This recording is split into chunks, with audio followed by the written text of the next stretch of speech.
Is your mind constantly busy evaluating things and trying to figure out what's good and what's bad, or what's right and what's wrong? Judgment is a mental habit. It reveals your resistance to life. You're listening to Pure Light, where we explore how you can believe in yourself and be happy with who you are, so that you feel worthy of your craziest dreams and confident in your power to make them happen. My name is Ailey. I'm a coach, writer, and Kundalini yoga and meditation teacher. This is episode 76.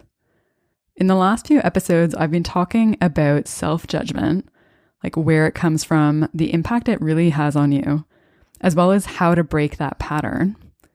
In this episode, I wanted to take a step back and talk about judgment in general, because if you're judging yourself, there's a good chance that you're judging others too, because it's a habit.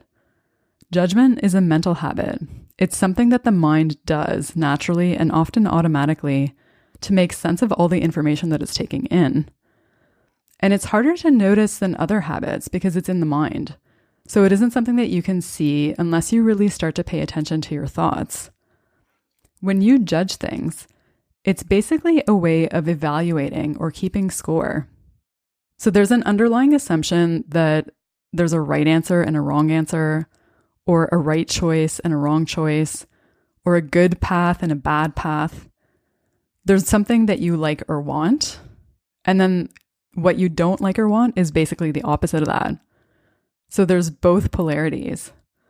And at one point when my mind was really busy, sometimes it felt like there was a reporter in there evaluating things as they were happening, saying, this is good, or this is bad, depending on what was happening. When there's stuff like that going on in your mind, when your attention is absorbed in the judgment that's going on in your head, it means you're no longer fully present with what's happening. Non-judgment is one of the attitudes of mindfulness that Jon Kabat-Zinn talks about. And what that means is basically that instead of evaluating thoughts and feelings and sensations and what's happening as good or bad or right or wrong, you simply notice those things in each moment. So you notice the thoughts, you notice the feelings, you notice the sensations, and you notice what's happening, and you really allow yourself to experience it fully. So instead of getting caught up in thinking about it and evaluating it, you're really feeling the sensations, feeling the feelings. You allow yourself to experience those things fully instead of getting caught up in thinking about them and evaluating them.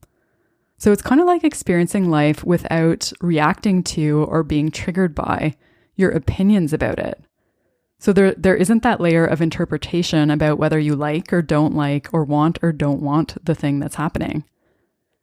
When you cultivate non-judgment, it doesn't necessarily mean that the mind will stop judging. Like, it's not like those thoughts will all of a sudden just go away. It just means that the mind will stop judging the judgment and be much more aware of how often the mind judges. So instead of it being an unconscious mental habit, you'll be aware of how often you're doing it.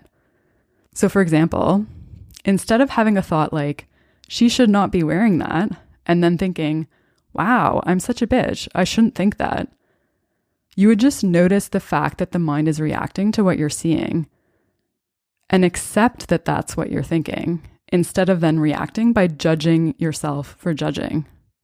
So you may still have the initial thought, but you won't be layering on a whole bunch of other stuff on top of it.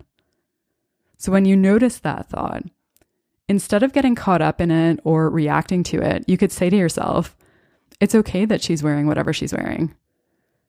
And if your mind still reacts and says, you shouldn't be thinking that, you could say, it's okay that you think whatever you think about what she's wearing. So there's a new level of peace and acceptance about everything, because you realize that the judgment is just an idea in your head. It's just a thought. Shakespeare said, there's nothing that's good or bad, but thinking makes it so.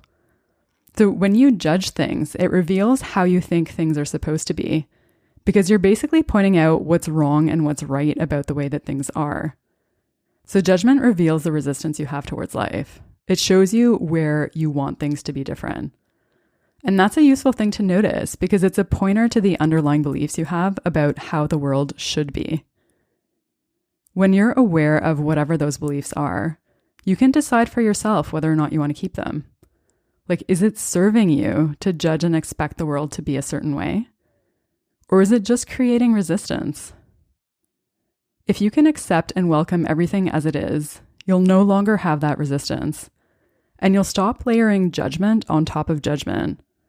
So instead of having these like colossal tidal waves of judgment in your mind, it has the potential to calm down a bit and be more like ripples on the surface. So judgment is something the mind does naturally.